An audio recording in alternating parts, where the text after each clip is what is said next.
প্রশাসনের তরফ থেকে একাধিক মসজিদের মাইক খুলে নেয়ার নির্দেশ দিয়েছেন বলে অভিযোগ উঠছে এবং কোনো কোনো জায়গা থেকে উঠে আসছে যে সাউন্ড একেবারে কন্ট্রোল করার কথা। কারণ ধর্মীয় স্থান আপনারা পালন করুন, ধর্ম পালন করুন, আমরা কিছু বলছি না, তবে মাইকটা একটু সাউন্ড কমিয়ে দিন।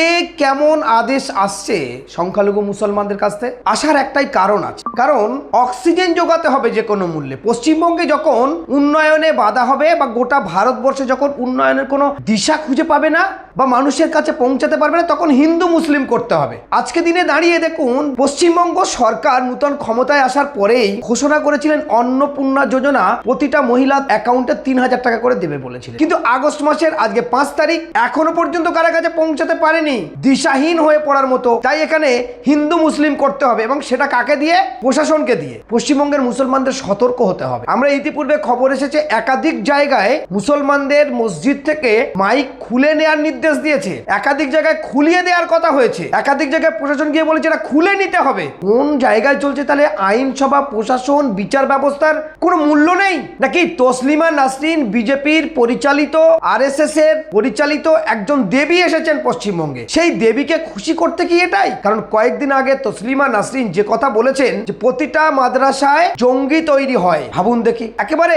শুধু তাই নয়, তিনি মসজিদের ক্ষেত্রেও অনেক জায়গায় কথা উল্লেখ করেছেন। তাই কি মুসলমানরা একাধিক জায়গায় যা বলেছে সেটাই তারা মেনেছে, আর আগাগোড়াই তারা আইনের পথেই চলে। আমি আসি একটু সুপ্রিম কোর্টের নির্দেশ অনুযায়ী মাইক খুলে নেওয়ার কথা সুপ্রিম কোর্টও বলেনি। ভাবুন দেখি, সুপ্রিম কোর্টের রায় 1996 সালে সুপ্রিম কোর্টের রায় আছে যে মাইক প্রতিটা ধর্মীয় স্থানে তারা ব্যবহার করতে পারবে, কিন্তু তার একটা সাউন্ডের একটা মাত্রা আছে, সেখানেই বেঁধে রাখতে হবে। কোথাও 75 ডেসিমেল, আবার কোথাও 65, কোথাও আবার 50-55, কারণ বিভিন্ন জায়গায় বিভিন্ন রকম বাঁধা হয়েছে। কলকাতা হাইকোর্ট সেখানেও রায় আছে, 2002 সালে এই রায় দেয়া হয়েছে। তারপরেও কেন? এর আগে আমরা দেখেছি কয়েকদিন আগে শিবলিঙ্গ নিয়ে আদিনা মসজিদের সামনে গিয়ে সেখানে গিয়ে আবার বাউল করা, যেখানে বাউল করে একটা কেওয়াজ তৈরি করতে হবে। কেওয়াজ না করতে পারলে হিন্দু মুসলিম হবে না। আরে মানুষের জীবন জীবিকা দেখুন, সরকারের এবং প্রতিটা মানুষের উচিত তাদের জীবন জীবিকা কিভাবে চলছে, কর্মসংস্থান কোথায়, হকার উচ্ছেদ হওয়ার পরে সেই হকাররা কোথায়,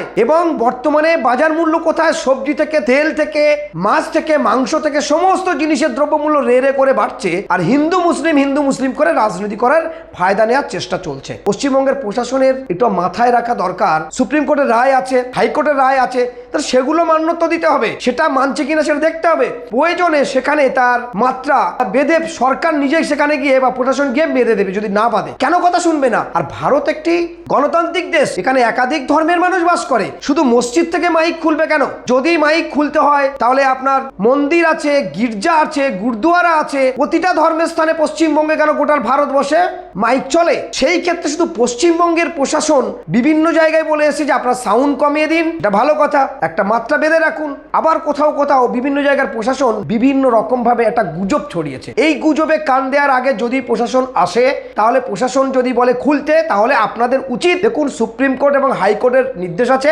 মাইক সেখানে লাগানো যাবে এবং আমরা সাউন্ড মাত্রা ঠিক করছি কিনা সেটা দেখুন, নইলে কিন্তু এটা একটা বিভ্রান্তি সৃষ্টি হচ্ছে এবং প্রশাসনকে দিয়ে এইভাবে একটা বিভ্রান্তি তৈরি করা এবং মানুষ যে সাইলেন্ট আছে তাদের মধ্যে একটা অস্থিরতা তৈরি করার পুরোপুরি একটা প্ল্যান চলছে। কারণ দেবীর চক্রান্ত কি না, দেবীর আসার আগমনের সেই কথাগুলো পালন করতে হবে। আমরা সে বিষয়ে যাচ্ছি না, তবে একটা কথা মাথায় রাখতে হবে, হঠাৎ করে একটি ধর্মীয় অবলম্বী মানুষের মসজিদকে যদি এভাবে লাউড স্পিকারের উপরে আঘাত আনা হয়, মাইক খুলে দেওয়া হয়, মানুষ কিন্তু অত্যন্ত আঘাতহীন হয়ে পড়বে। একটা ধর্মীয় আঘাত, ধর্মীয় মানুষের প্রতি যে আঘাত, এটা কিন্তু শুধু মুসলমানদের আঘাত নয়, পুরো হিন্দু, মুসলিম, বৌদ্ধ, খ্রিস্টান, শিখ, জৈন ধর্ম নিরপেক্ষ মানুষ যারা পরস্পর একের পর এক ভ্রাতৃত্ব বজায় রেখে বসবাস করে, তারা কিন্তু সম্পূর্ণ আঘাত পাবে। এ দ্বারা কিন্তু ভবিষ্যৎ প্রজন্ম চিন্তিত জায়গায় যাবে এবং সমাজের একটি বিশৃঙ্খলা ছড়াবে। এ নিয়ে কিন্তু প্রতিটা মানুষের সতর্ক থাকতে হবে।